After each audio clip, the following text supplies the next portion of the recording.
तो चलिए बच्चों, जैसे पिछली क्लास में मैंने बोला था कि मैं आप लोगों को अब अगली क्लास से प्रमेय पढ़ाऊँगी।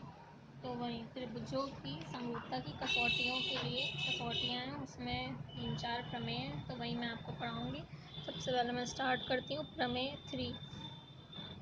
इसके पहले 2 प्रमेय मैं आपके पहले के वीडियोज़ में पढ़ा चुकी हूँ, तो प्रमेय 3। तो मैं इसका स्टेटमेंट बोल देती हूँ, आप लोग लिख लीजिएगा। मैं सिर्फ वो लिख रही हूँ, वो बड़ा स्टेटमेंट वो मैंने लिखूँगी, मैं बोल रही हूँ।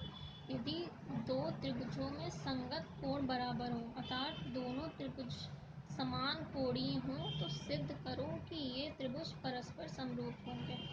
यानी कि हमें ये दिया हुआ है कि 2 त्रिभुज हैं, उनके संगत कोण बराबर है।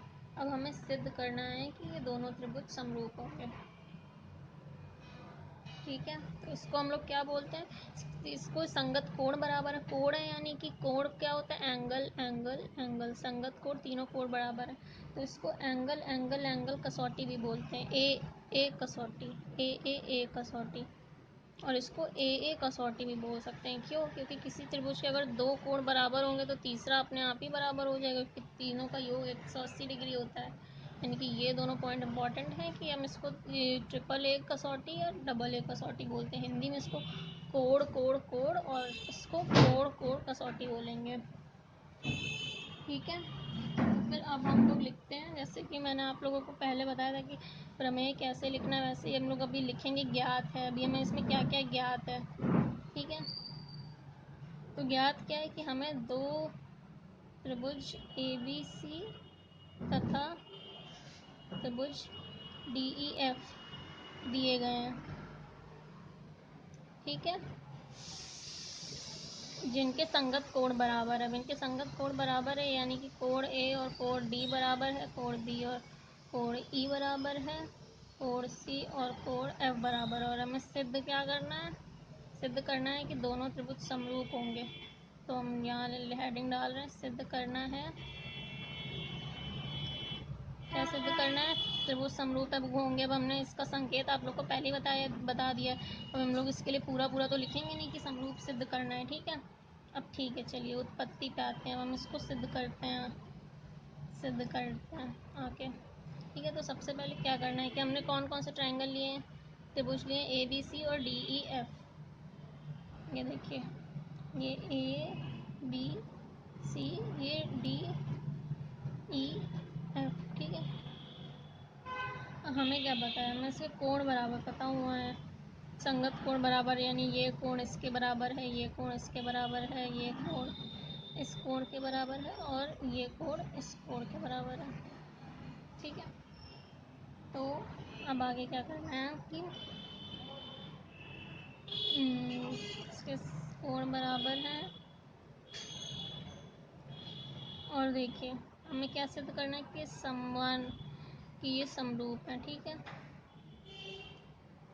अगर हमें ये सिद्ध करना है कि ये समरूप हैं, समरूप का सिद्ध करने के लिए मैंने आप लोग को बताया था कि भुजाएं समानुपाती होनी चाहिए दोनों त्रिभुज की। तो इसका मतलब अगर हम ये सिद्ध कर दें कि इसकी भुजाएं समानुपाती हैं, तो ये संपूर्ण क्या बोलते हैं, समरूप आकृतियाँ हो जाएंगी। ठीक है, यानी कि हमें सिद्ध ये करना है। डायरेक्टली हमें क्या दिया हुआ है कि मैंने समरूप सिद्ध करना है, पर समरूप सिद्ध करने के लिए क्या होना चाहिए? तीनों भुजाओं का अनुपात बराबर होना चाहिए, यानी कि हमें ये सिद्ध करना है। ठीक है, अब ये सिद्ध करने के लिए अब हमें क्या करना होगा? सबसे पहले हम लोग क्या करेंगे कि हम लोग DE में एक पॉइंट लेंगे, यहाँ पे P। इस तरह पॉइंट लेंगे कि ये AB बराबर DP होगा, और इसमें भी यही करेंगे। इसमें भी इस तरह से एक यहाँ पे एक पॉइंट Q लेंगे, इस तरह से पॉइंट लेंगे कि AC बराबर DQ होगा।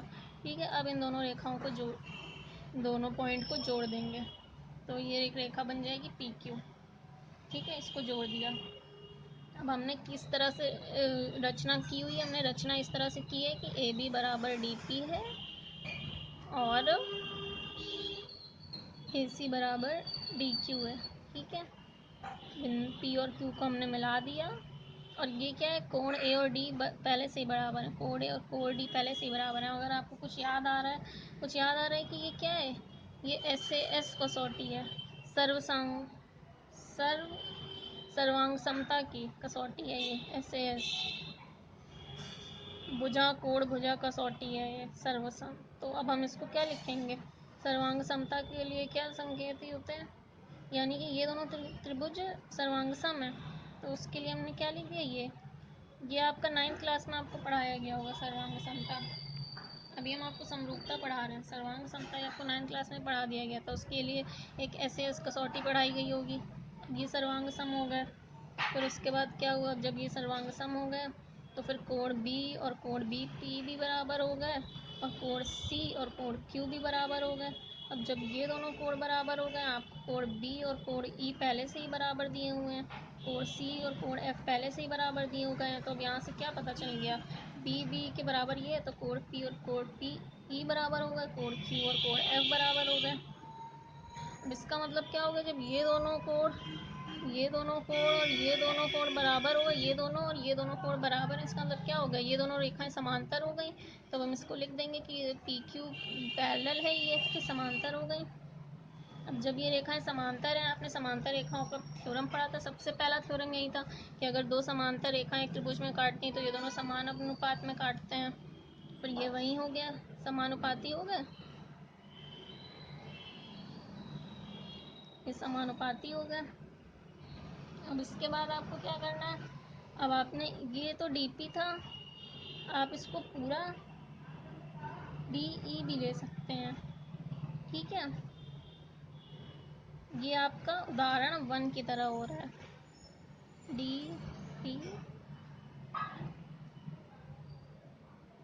सॉरी ये जो आपका DP है ये AB के बराबर था, तो आपने DP की जगह AB लिख दीजिए, AB अपॉन,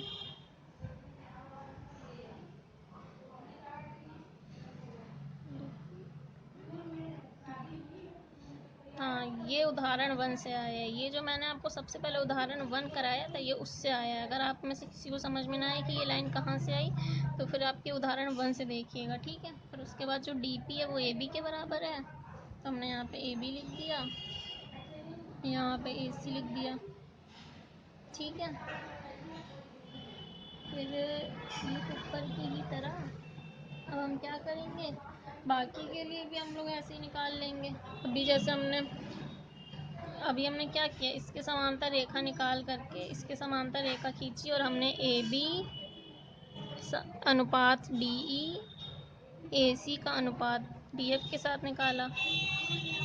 अगर हम लोग ऐसे ही रेखा खींचते हैं इसके समांतर, तो फिर हमें तब दूसरा अनुपात मिल जाएगा। फिर एक रेखा अगर इसके समांतर खींचते हैं तो हमें दूसरा अनुपात मिल जाएगा।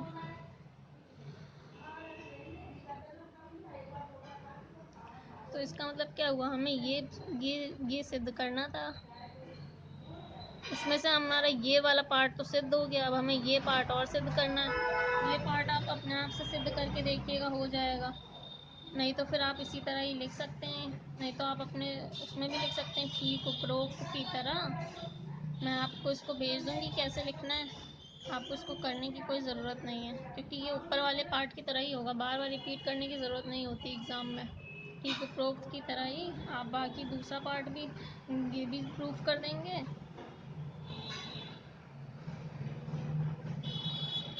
अब ये तीनों बराबर हो गए, ये तो प्रूव हो गया। जब ये प्रूव हो गया यानी कि ये प्रूव हो गया कि समरूप है, बस खत्म हो गई थ्योरम।